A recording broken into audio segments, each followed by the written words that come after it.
Good. Well, I really want to say thanks to Jim Nelson and the Kansas State team here for asking me to come and visit with you folks about the changes in the industry and share with you a little bit about what we're doing to try and help our producers stay competitive and adapt to these changes. Today, there's a brief outline of what I'm going to cover, but before I do that, I want to tell you a little bit about myself. I'm a veterinarian, as Joel said. I was raised in southwest Minnesota in a small rural community and had a passion for pigs since I was young. And my brothers and I, we spent every minute we had either in sports, in school, or on the farm working. And somehow when we were on the farm, I always worked with the pigs, and I don't know if that was because I was directed that way or if I was drawn that way, but I've always had a passion for pigs, and decided at an early age I thought I wanted to be a veterinarian because I really didn't think farming was in the cards for me. So went on to South Dakota State and got my animal science degree, and then pursued my DVM at the University of Minnesota, and from there went to Pipestone. So I've had a passion for pigs since I was very young, very happy and satisfied that I chose that path. And what I would tell you guys as independent producers in the room, you guys are the salt of the earth people. Our system's made of folks just like you, and I would just tell you, every day I go and visit a pig farm, I'm welcome, treated well, and in the few moments when I'm not, usually there's good reason. Producers frustrated, but hog producers in general, just outstanding people. Brad Greenway, a little intimidating speaking after Brad. Brad is one of our clients. Fortunate for him, I think I've only been to his farm a couple times. Some of our other veterinarians take care of Brad, but an outstanding producer, and what he shows exemplifies what we're about, helping those guys participate in the swine industry, be competitive. It's a great lifestyle, and they're the best producers in the world. Just a little bit about Pipestone. The Pipestone system evolved from really two people, Dr. Gerald Kennedy and Dr. Gordon Spronk, back in the late 80s. They looked at each other and just said, listen, if we don't do something different for our producers, and this is in southwest Minnesota, there aren't going to be any pig farmers in southwest Minnesota. I remember as a kid looking at the peach. In the late 80s, I was in high school and first couple years of college, and I remember we had this newspaper called The Peach, and it was the local farm paper. For some reason, I had an interest in looking at all the farm sales because sometimes there were friends and family that were selling their farms, and I remember in Pipestone, there were more farm sales every week than any other county in the southwest part of Minnesota. And so they recognized that for agriculture to thrive and strive in southwest Minnesota, they needed to do something different. And so the first part of the Pipestone system started with one farm, just a 600 sow PIC multiplier called Hiawatha in 1989. And that farm was owned by independent farmers. And the purpose of the farm was to deliver PIC Cambro gilts to these farmers to give a genetic competitive advantage. And that worked out wonderfully. Not perfect, but wonderfully. Those producers, because those sows had the capacity to wean 10 or 11 pigs versus 8 or 9, those sows had offspring that were able to compete and convert feed efficiently, brought those producers an advantage. But they didn't stop then and moved on into the early 90s. They recognized that, you know, the competitive advantage with the genetics wasn't going to be enough. I remember in vet school, I worked for Pig Champ for 4 years back in the early days, and we would put together the bureau report, they called it, for Pipestone. And so we would accumulate their data, run a bunch of reports, deliver it, give a presentation to their producers. I remember the average farm size in 1992 for them, when we did the data, was 181 sows, and there are 23 producers. The remarkable thing is 23 producers that actually had Pig Champ records, but the average herd size was 181 sows.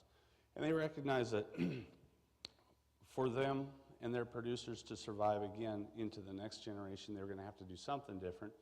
So they surveyed and recruited from their clientele and shared this vision. Listen, if you guys all cooperate and join together and we build one big sow farm, and then you change your nurseries and finishers into, or your farrowing into nurseries and finishers, you'll be able to hopefully survive the next round because things are changing.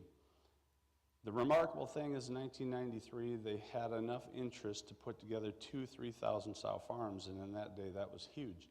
And I was going to graduate in 1994 from vet school.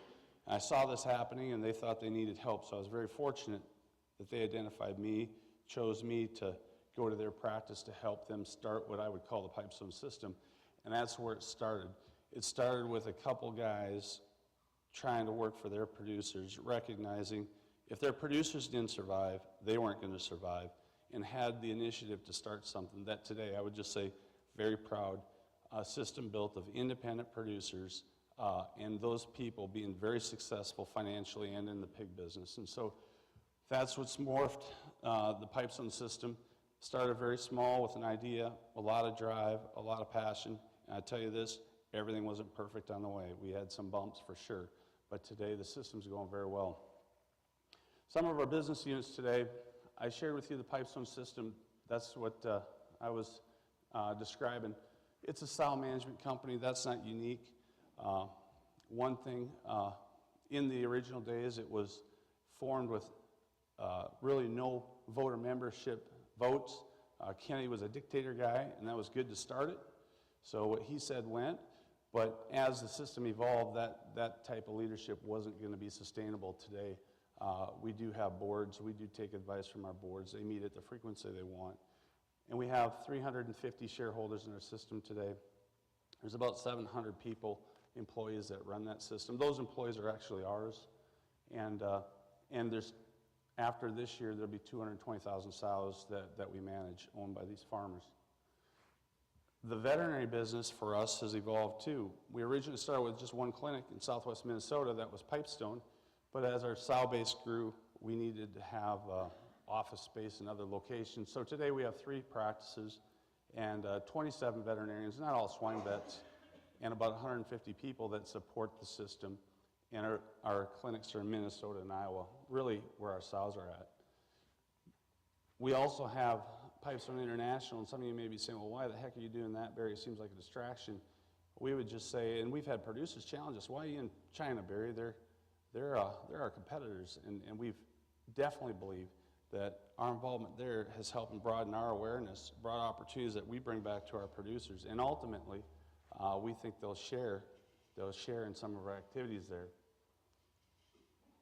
With the system, we also need to have some responsibility to market the pigs, and so we have a group called Big Stone Marketing, and they market the pigs for the system members that want that service. It's optional, but many of the producers in that group are smaller producers that do appreciate and take advantage of Big Stone rolling up maybe 500,000 pigs and negotiating a packer contract that would be stronger than what the producers can get done themselves. And lastly, we have our Pipestone Grow Finish group. That group helps support our producers on the grow finish side. I'll share more with you about that later, but proud to say 10 years ago that group just started, and only 3 years ago that group, we added a nutrition component to that side. And our nutrition team includes Casey Neal from Kansas State, graduated from Kansas State, John DeYoung, another graduate, and those 2 gentlemen have brought some competitive advantage on the nutrition side to our independent producers. So that's a little bit about the background of the system. What I would say is a lot of these things evolved because we felt like we needed to do it. It wasn't because we were trying to do things that were out of the box. They're things that we had vision for that if we don't do this now, eventually we're going to have competitive disadvantage to our producers. So just recognizing progress, on the production side, certainly we've changed production mainly, to Brad's point, to control the environment. The slatted floor, what's amazing is the slatted floor has been here for 30 or 40 years and we've really not gotten a better idea than the slatted floor. So it's either really good or we're not very innovative. But on the nutritional side, in the last 15 years, dried distilled grains, other feed ingredients, that's just an example, we're way more complex in how we formulate diets. We used to formulate a diet once a year. Now our guys are formulating diets once a month, once a quarter as ingredients change. Some people are so complex they're doing it once a week. On the health side, you know, over time, we've progressed on the disease side from the old days. Just eliminating mange was a big deal. Then APP, then atrophic rhinitis.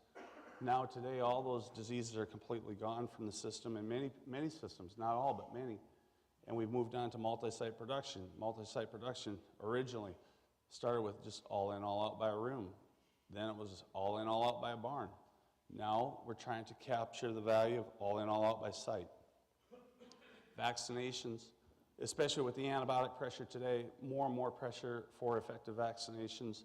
And instead of just talking about whether we vaccinate for parvo, leptoerysipelas, we're not talking about that.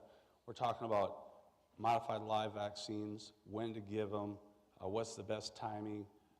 We're investigating those vaccines at a much higher depth, being much more critical. What's the return on it? Does it even work? How many vaccines have we given for 20 years that don't even work?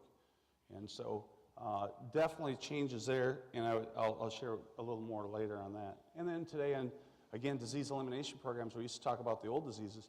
Now today, we talk about elimination plans for things like PRRS virus.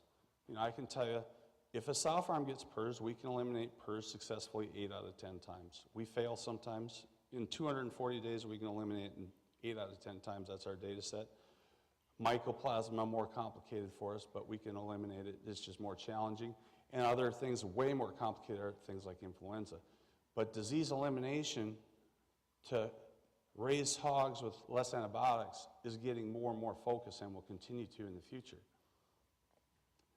Then things like progress. I've got this common swine industry up here, and I think this is important because I think it gets discounted. I was hanging around some friends, Packer industry friends actually, and they were kind of poo-pooing, this is about 2 years ago, the PQA, first pork quality assurance, then the PQA plus, and you know, they were poo-pooing that on how it wasn't effective. Of course, this is when the Packers all had to one-up themselves and their programs, and you had the Tyson program, the Hormel program, and the JBS program, and everybody was one-up, and finally, thank gosh, you know, Brad, we came up with a common swine industry audit, but I stand up and I would just tell you, in the 23 years I've been doing this, today, you guys are 10 times better than you were 23 years ago regarding welfare, documentation, responsibility, pig handling, go down the list. And so I appreciate these programs. When they come out, we all think, well, we're getting handcuffed and regulated, and I just tell you, you're getting better. You're getting better, guys. And then precision production. You guys talk about precision farming. Ground farming. I would just tell you, pork production is as or more complicated, in my opinion, than precision farming is today. And we look at all the things that I would consider precision farming, how we market pigs, where we market pigs, target market weights, data evaluation. We do something. Today, we look at data, try and make a good decision on what we're doing, rely on science, much more precise in today's pig production. So in our veterinary business, in our slogan is advancing animal care every day. We gain the competitive edge through what we call applied research, biosecurity, health, and antibiotic stewardship. And I'm going to just share a few things about these things. With Pipestone Applied Research, that's a group that we've got led by a professor, a scientist called Dr. Scott D. He's been with us now for about 7 years. And this allows us to do research for the system, for our clients. We definitely utilize the universities, but the integrators do a lot of research they don't share with us. The pharmaceutical companies do research, but we think could be biased. The genetic companies do definitely good research, but sometimes that could be biased. And so we formed for our system members, Pipestone Applied Research, led by Dr. Scott D. And what we do with that is we do competitor trials. So for our group, we would look at different genetic lines. Different genetic lines, put them in a research barn. We've got 5 2,400 head wean to finish research barns to test products. Genetics will take 2 sires, run them head to head and compare and determine which one's the best for our system. Might not be the best for everybody, but for our system and the people that we represent. Vaccines, there's different products available, different philosophies on vaccine. We'll run trials to look at timing or different products and try and determine which one's the best versus just having, our risk here is we got 14 swine vets and 14 opinions, and pretty soon we have chaos, and I go to a farm and I recommend one thing and my partner says it just the opposite. Now we can make recommendations to our system with confidence that bring value. And the amounts we're measuring in these trials, $1 or $2. And I'm just telling you, in the field, guys like me, guys like Steve Henry, you cannot pick up $1 or $2 differences. You pick up your bias, is what you get. And so the Pipestone Applied Research has really helped us make, I would say, highly educated, highly confident decisions to move forward. We also validate protocols. For example, drying trailers, does it pay or not? Everybody dries trailers. Absolutely. We validated drying trailers pays. Discovery things, when new issues come to the industry, with us being able to mobilize and do research on a big scale or a small scale, we're able to learn quicker because some bureaucracies slow learning down. The example I could just tell you, we might not have been the first ones to understand that PED could go through the feed and validated it, but if we weren't, I don't know who was.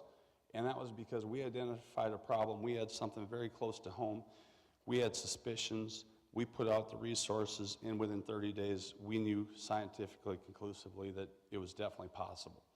So those are the things that I tell you, that's investment that we make to try and keep our independent producers competitive because, again, if we don't, you still have great talent at the university. You still have great talent within your own servicers, but there's limitations, and even we've got limitations. These are just some examples of trials that we completed in 2016. We looked at PRRS vaccines and timing and the myth. This is a TV show, I don't know what it's called, Fact or Fiction, I think, or Mythbusters. You can't give PRRS vaccine at day 5 because you have maternal antibody interference. We ran a trial, definitely supported, didn't matter. So from our perspective, at least with that trial with very complicated and statistical analysis, you could do it. We looked at 4 different siren dam trials. We looked at PED and how it could potentially reach our country through ingredients we buy from China. Those are just some examples of things we learned in 2016. And then in 2017, we're looking at some other things, especially looking at wean age. We looked at it once in 2016 because we build these sow farms that are designed to wean a pig, and we don't even know if that's the most profitable age to wean the pig. We can change the design to alter that. Some of the best work was done here in K-State back by Roger Main, I don't know, maybe 10 years ago. But that was done up to day 21. We wanted to see from 21 to 30. What we learned in the first trial is the older pigs weren't more profitable to the producer, despite what our biases were, that older was going to be better. We need to repeat that. So those are some of the things that we study, really focus on how do we make our system stronger, how do we make our guys more competitive, how do we bring them decisions that are science-based, that aren't just guesses or my opinion, my emotion. This is one example of a trial we did, just to, not that it's the most important one for certain, but looking at ileitis vaccine versus feed-grade antibiotics. And really it came down to the vaccine did improve the feed conversion enough to, in our economic analysis, there's a $2 advantage to use vaccine versus antibiotics. Now the good thing is this was done like 5 years ago, but the good thing is today, basically the way we would feed Thailand at this time, it's not even legal today. And that's the point with the pressure on the antibiotics, more pressure on vaccines, proper application of vaccines, and so this was a early find, I would say, that gave us confidence that we didn't need antibiotics to control ileitis. The vaccine could do the job if we applied it right.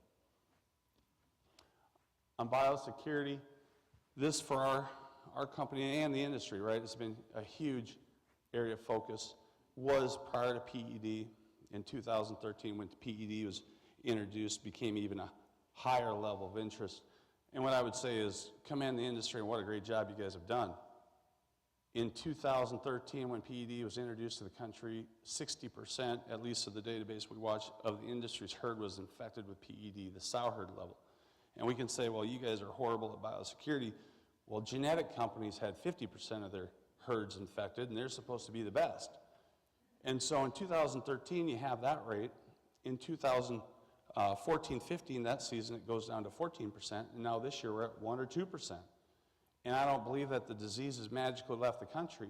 I think what it's done is our biosecurity and awareness practices have improved, and it's paid off.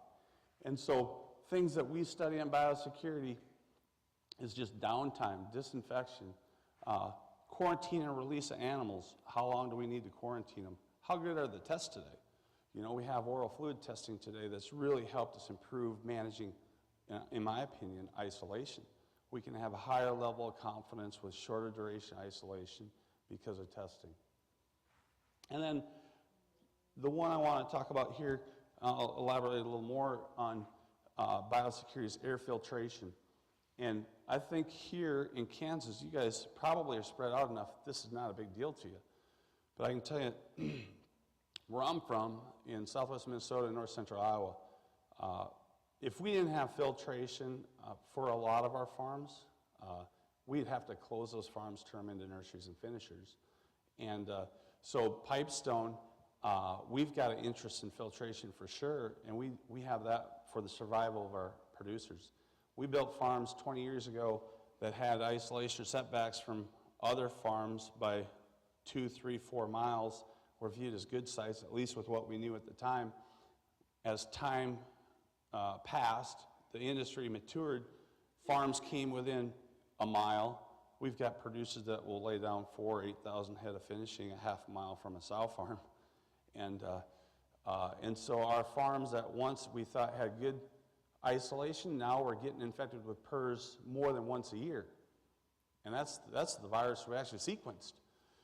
If you looked harder, I think we'd find more than that. And so ultimately, you've got a $5 million structure in a spot that can't perform financially, makes $40 pigs or $45 pigs, and so you either have to change the facility, which is a major problem for those owners, or you have to reduce your risk of disease break. And so 12 years ago, we got introduced to filtration, and filtration just simply means that the barns are sealed up as good as you can get them sealed. And nothing's perfect, but they're pretty well sealed. And all the air comes in the attic in this model, goes through the filter, and then the air inlet is down here, and the pigs are down here. So all the incoming air is filtered. This technique for us saved more than a dozen sow farms that would have had to be closed. And so originally when this technique was identified, a lot of learning, but the data was very good. It looked like it had an 8 or 9 times PRRS reduction rate, which was huge. As time passed, that success wasn't repeated, and we started having introduction of PRRS in every 3 to 5 years, and we started studying that. And we learned, when we first designed our buildings, the filters were represented to last 5 years. What we learned is after 3 years in the conditions we raised pigs in, those filters were falling apart. And so through that experience, we just identified the weakness of the filters, tried to improve the modeling of the filters, had different expectations, and now today, I can tell you we have 37 filtered farms out of 63, not because we want to, because we have to. And of the 37, we have 2 PRRS breaks this year, which, knock on wood, is our best year ever. They're not perfect, but it's 2 breaks. And so the filters are doing a wonderful job for protecting us. They're not perfect, but if we have the proper expectations and do the proper maintenance, and again, through our research, understand what the weaknesses are and address them, we can have them help us be successful. This is just a data graph, probably very difficult for you to read, so I don't expect you to read that. But I'm going to tell you, I'll just explain the axis here. On the left axis, we've got 17 farms, and this on the y-axis, each line's a farm, And on the x-axis is just the number of PRRS breaks. A dot is a PRRS break they've had, and this is 110 months out, so about 10 years. So the example would be this first farm we filtered, it's the first one we ever filtered, had 6 breaks in 10 years. And the reason why the filter pressure came is, this is 10 years, but really in the last 3 years we had 3 viruses. And so that farm was being faced with economic challenge. So we filtered that farm, and since it's been filtered for 84 months or nearly 90 months, so about 7 or 8 years, they've had 1 break. That's what we monitor, 1, and then that's what's changed the outlook for this farm. The other thing, Pipestone Veterinary Services, we work really hard on helping on health improvements. 1, to reduce medication use, 2, to improve the animal well-being, and 3, to make the farms more profitable. And the efforts to improve health, I already talked about multi-site production. That's not new or unique. Was the challenge is trying to get it to be able to be applied on more farms.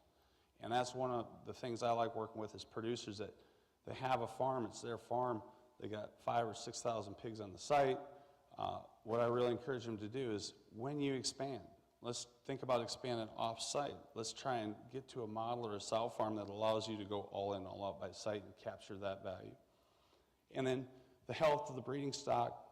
Today, all farms certainly stocked with mycoplasma negative animals. That's the big one. Some farms still have that disease, but trying to eliminate that from more farms. And then just other examples of things that we've done to focus on health here. This is a monitoring program. One thing I'm a huge believer in, if you measure, you'll improve. I like to measure. This is a report that we participate in called the Swine Health and Monitoring Project. So every week we report to this group how many PRRS breaks we have in our system, and they record it, send us this report, and they record, there's about 30 systems that do this, and green is good, red is bad. This is the last 10 years of reporting for us, so bad is PRRS breaks. So back here, 10 years ago, we had 40% of our farms a break per year. Really from Thanksgiving until February, you really didn't want to be a vet because you were going to be busy and everybody was going to be grumpy. But now you can see down here, we've improved. We had a little hiccup in this year, but we've improved tremendously. And this is something that I would just say, when we record and review, we will get better. And this we watch very closely, really to monitor how well are we doing compared to the other people in the industry, how well is our filtered farms doing versus our regular farms. And then when we have something that looks like an outlier, we try and figure it out. Antibiotic stewardship for us has become a big thing. Brad talked about this. You know, we can use antibiotics today to treat disease. We can use them to prevent disease, but we can't use them for improved performance. Initially, I think a lot of different reactions. For all you folks, I just say, our hair all goes up when we're told we're restricted in how we can do things, but I think we should all be very comfortable we can't use antibiotics for improving feed conversion, especially with the public's awareness and their scrutiny they put on us for antibiotics. What I would say is there's different ways to apply antibiotics, but what I do appreciate through the Common Swine Industry audit, our producers, you guys, we're all expected to record that the animals we gave the antibiotic to, what the withdrawals are, the dates we gave it, who gave it, what the dose was, all those things. That is making us better. For me, if you have a problem, I appreciate the report because I can actually go and figure out what's been done. For you as a producer, makes you more aware, and likely you're comparing this group to the other group, and ultimately I think it'll result in less usage. And who's driving the antibiotic changes? The activists. Of course, they don't really care about you guys. They just don't want you to raise food production animals. The government, that's because of pressure from the public and knowledge, a knowledge and awareness of resistant concerns, antibiotic resistant concerns. The food companies, of course, that's just marketing. Whatever they got to say to one-up their neighbor, to sell their product, to get a little extra money, that's their interest. and then the consumer, and the consumer's perception, and that's what Brad amplified. Great job, right? Just go tell them what we're doing. We're not bad people. We try and do things for the right reasons, and we're not just pumping the drugs into the animals. And that's for all of us to kind of self-reflect. Some farms may think feeding CTC to their animals all the way to market's a good idea. That's something you got to kind of come to grips with. It's probably not a good idea. But most of us try our best to raise healthy animals. And most of us can raise animals without antibiotics and just use them for treatment. So in response to that, one of the things that we've done at Pipestone is we have what we call a PART program, Pipestone Antibiotic Resistant Tracking Program. This is a response to the change that happened January 1st, where we have to report all the antibiotics that we use in the feed through VFDs, not all of them, but most of them. And so in response to that, we worked hard to develop a program that will take all that we could offer to the producers, and it will take the VFD antibiotics they fed to their pigs, the antibiotics they fed or used for injections and water solubles, and it all goes into a interactive web-based program, and it will generate a report that tells you how many milligrams per pound of pork antibiotic use you had. Now, when we first started talking about this 2 years ago, we had 3 pilot clients do it. 3 pilot clients start with this, and I didn't even know what a good level was. And to be honest, I still don't know what a good level is. But we had 3 pilot clients do it starting 2 years ago. So last year, 2016, we had a great set of data from those folks. This year, with the VFD rollout, we've got 72 clients that are participating in this. So 72 of our producers by quarter will get a report that tells them how many milligrams of antibiotic they're feeding their animals. Today, we don't have any market value on that data, but what we do have is 72 producers getting better educated on it. And what I predict is, just like everything else we measure, when 72 producers start measuring, they will get better. They will recognize whether I'm high or low. They'll be benchmarked against each other. And what I would say is, in the room here, I don't know if any of who's a competitor, right? We're all independent guys, most of us, but the integrators, they measure this. It's in their annual report. And then they go to their consumer, Walmart or Costco, and they tell them, we've got these numbers. Of course, the consumer, they don't know if it's a good number or a bad number. They're just proud that the guy's measured. And then if they actually went down by 0.1%, it's even a better news, especially if you play around with the axis a little bit. It's tremendous. What I can tell you is when we compared our producers, just 3 of them that participated, we blow the socks off those guys. We use half the antibiotics they use. But no, they're not going to tell them that. So right now today, no value here except awareness. Awareness, and the producers will get better. And we definitely think antibiotic stewardship is something we should embrace, not be fearful of. Despite the first day I heard that, the hair was up a little bit. This is just an example of a report, a benchmarking that will roll out for those that participate in this, so they can see where they're at. So the Pipestone system, that was what we're doing on the Pipestone Veterinary Services side. On the Pipestone system side, really, we try and bring our producers, this is kind of the core area that we can bring competitive edge to our producers, we believe, is that we got to get those guys, you guys are very independent folks, to give up a little independence, join forces, and put your resources together and build one farm rather than have 5 or 10 farms. And so this is the model that I talked about at the beginning, and it's shareholder ownership. And our model that we're building today, the model that we're building today is 5,400 sow farms, and that's not magical, except that we're just saying those farms versus 3,000 sow farms we think have a competitive advantage of $2 or $3 per wean pig, not including the grow finish advantage. And so this is the model we've been building the last 2-3 years. It'll wean about 2,800 pigs a week, so 2 loads of pigs a week. Our target wean age is 21 days. I would tell you, like 6 months ago, I'd say, I don't know if it's the right age. Today, I'd say, with the data we have today, it looks like the right age, unless we should be younger. And we'll try and define that a little more. But these farms, They look like this. Not that this is the best designed farm in the world, but there's a fair amount of thought that goes into these. And I just tell you, this one's a little bigger. It's a 8,900 style farm, and that's just because of different reasons on permitting. But we have an office here. We have one large farrowing barn. And our farrowing barn is not that it's the right size or wrong size, but 60 crate farrowing rooms is what we have. And then we have a breeding barn in this example. And then on the farm, to address loose-out housing, we have loose-out housing. And loose-out housing is another change for all of us, right? And the first time we heard that, our CEO, Luke, very talented young guy, it was, hell no, we're not going to loose-out housing. We're not going to let those guys tell us what we're going to do. And after about 2 years of wearing, and we're really not going to change the world. Eventually you just conform, and then you just say, okay, we'll go to loose-out housing. We'll learn how to be good at that. Tim is one of the best here. I don't know where Tim's at. One of the best. He's been generous enough to share some stuff with us. But we'll learn it. You guys all learn it. Some of you guys are probably doing it.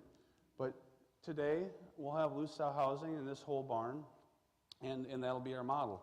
One of the things that we're a big believer in, have been for the last 10 or 15 years, is in our model, we want our gilt development on site. All our farms are set up to take in the replacements as wean pigs.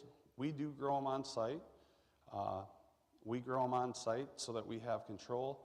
We are comfortable having isolation that close to our farm because in this case it's a filtered farm. And then with the testing procedures, we are very aggressive at testing, and so if the animals come in positive or something, we can get them removed. And I can tell you, in 10 years, we've only had 3 sets of animals come to our farms infected. We caught all 3, we removed them, and we didn't infect one single farm because of that. Now, knock on wood, that could be just luck, but that versus having our isolation off-site, we just think makes sense for us to have it on-site.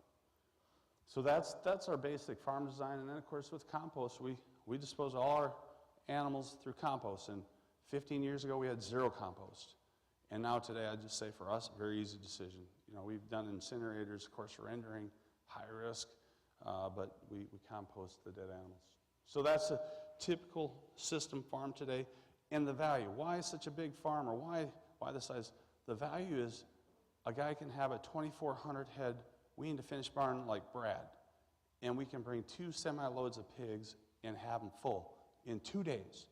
And for managing feed budget, managing health, managing efficiency of your people, that's a tremendous value to the independent producers. And the only way Brad can do this, I think Brad will let me say this, is if he's got partners. And that's, I would say, every single shareholder we got except for 1 or 2, they all have to have partners or they can't do this.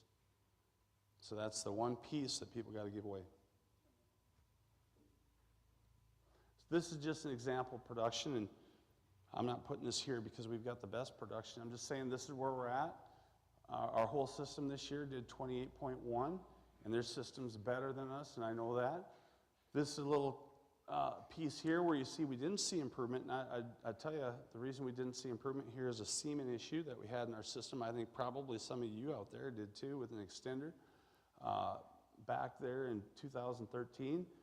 And since then, we've really increased our scrutiny on semen. We test all our semen from all our sources once a week, only 2 doses, but we have a huge database, and we try and make our suppliers better. And hopefully they get better, and then we get better. And then this is just our farrowing rate. And so, again, we're not the best system in the world, but we have 90% farrow rate on 210 or 20,000 sows, and that includes the farms that get PRRS, that's everything. So the last piece I want to talk to you a little bit about is our Pipestone Grow Finish deal, our business unit, I say deal. And that really evolved about 10 or 11 years ago, and that started because we had producers that said, well, Barry, you guys, you're pretty darn good at the sows, and you're good at diagnosing disease, but you really don't understand the grow finish side, and you got to understand that to get better at what you're doing. And so Luke and I kind of took that to heart, and in 2005, we started Pipestone Grow Finish. And we started by managing 2 business units. we found a bunch of our existing producers and talked them into, felt like we brought them opportunity. You guys should let us raise some pigs and make a little extra money, and you don't have to do anything on the side, and plus we'll learn to get better, be better service to you. And so we had shareholders say, yeah, well, we trust you, you guys go ahead. So we started that model, and for about 3 or 4 years of my life, I built it, and with some key people. And then $7 corn hit. We had purchase contracts on wean pigs based off the futures. We had sales contracts with packers that were called window contracts, and that's a horrible word. And we were getting it from about, there were only 2 sides, and we were taking it from 3, I think. And we were losing money with those groups and those producers faster than we could collect it. And so we spent 3 years building it, 2 years taking it apart, and then at the end, just saying, well, should we do something like this again? Very easy. And this is where you got to have determination to say, no, stay to our core business, manage these sows, those guys figure that out. We'll let the whoever else is going to service that, and we'll just cut pigs open and diagnose disease. But we said, no, we're going to resurrect, we're going to try again. And so really at that point is when we revived the Pipestone Grow Finish, which was about 5 years ago, finally got it to the size after 2 years into it that we were big enough we felt like we could justify a nutritionist. And that's when we had Casey Neal join us. Casey was with PIC. We had a very good relationship with him. He was working with our sows, doing a fabulous job there. And so he joined our company, and now today, I just say we have a very talented group in production, very talented group in nutrition, and a very talented group that helps with data for our producers. And so on our production management, I don't want to get into this, but our production team, I've got about 24 people on this team today, and I would just tell you 8 or 10 of them can talk marketing with you just like a Packard could. They understand it very, very well. On the nutrition side, this is the part that I think is remarkable. We formulated the diets for 0 of our independent producers. 0. And now, 3.5 years later, we formulate the diets for 2.2 million of the 6 million pigs in the system. And when we do that, you guys, we do that, and the thing we represent is unbiased formulation. Casey doesn't get paid by any ingredient. We get paid by the producer. We tell them this is what we're charging. And they agree or not to agree to do it. But we have complete transparency. We formulate for their best interest, their profit. We benchmark them. We have an expert panel, includes Joel DeRushi from K-State and 3 other experts that I would just say are unbiased to us. And so I feel like we're not the only option for those guys, but we are an option where if they want unbiased formulation and just know what they're getting is what they're paying for, we got it. And then the thing that I really love about it is, again, measuring. We do the records for about 1.2 million pigs in our system, which 5 years ago was nearly 0. And they're high integrity records. And so our guys and the producer, we get feedback every week on how we're doing. And so we get validation through records every week. We get validation through our research barn that we have to put, again, our diet. We don't sell it, but if we have what we think is the best diet and somebody else got a better diet that we think might be better than ours, we'll just run them head to head and figure it out. So that's a value that I would just say for our producers, I'm very proud that we're bringing. And this is the benchmark on conversion, and this is the variation. This fella here is at 2.85, that's wean to finish. And this guy here is doing 2.30, and those are real numbers. And so you see the variation here. Our goal is these guys here, everybody from here, their opportunity is not very great. But these guys here, we can go help. And so twice a year we meet with them, once at our office, once at their office. We review this stuff, and we say, you know what? And we have a nutritionist there. We think we can help you in these different ways, and some want it, some don't, but their choice. And overall, I'd just tell you, they all get better. Again, I'm going to say, if you measure, you get better. It's just some of the benchmarks we use here. This is a producer, and this is what we do when we meet with them. We say, this is 2013, this is 2016, this is your trend on your average daily gain. And a lot of things influence average daily gain, not just nutrition, health, environment, flow. And here's the benchmark then. You put the producer into the benchmark with the other 47 producers participating, and you say, okay, you're over here. We need to improve you on percent tops. Or you're over here. You're doing great. Your health is good, or you're performing well. So I don't want to get into our marketing stuff here. I would just say it's a service we offer. And the one service that the group offers is with the 7 major packers every week. We send out to the producers that participate in this optimum weight to sell pigs for maximum profitability by the producer, which it kills me when I see producers trying to hit the short loss sweet spot with a packer, which you guys, those are designed for their maximum profitability, not yours, and the target weights will be different if you take you and put you first versus them first. So just, gaining a competitive edge through, I would just say customer focus. I like this slide. I got to admit it's not original, but I love it. Luke Minion, our CEO, put it together when we had another meeting. But listen, understand, and anticipate your needs. That's what we do. That's what our producers pay us to do. Those who appreciate it stick with us. And I would say most do because we haven't had a lot of people leave. But that's what you pay us to do. Present you guys with opportunities. And I say you guys because I speak to you as just producers. Opportunities from the next sow farm to the PGF Nutrition to China. The inquisitive guy says, Barry, I'd like to put a couple $100,000 in a China project. Great. We got one we're putting together, not ready to release, but in the end, if we have enough interest, we'll do something over there for the producers. And they would look at that as diversification. Provide expertise and perspective. We sort out the ideas. There's thousands of ideas. We distill it down to 100, then down to 2, then down to 3 or 1 that we think actually matter. If you go to the shows, there's 1,000 booths out there. Everybody's selling something. We try and distill it down to the ones that really matter.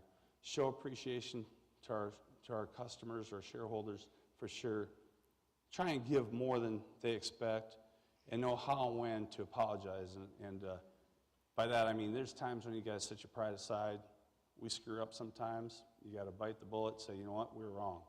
And that's what I like about hanging around producers. A lot of smart people out there. And that's the difference. I tell Kennedy this. He's 82 years old, and he's a stubborn son of a gun. But he used to shove this stuff at the producers, and he was right. That's how he got it going. But I've told him more than once, I said, Doc, you know what? These guys are business people. They are smart people. We got to listen because we will learn from them. And so you got to set your pride aside, admit when you're wrong. So with that, I'd like to say thank you, everybody. And I like to say, I like to remind myself, live to let others win. That's what I like to do, and I got to remind myself of that sometimes, but that's hopefully I keep myself grounded to that. So thanks for your time today.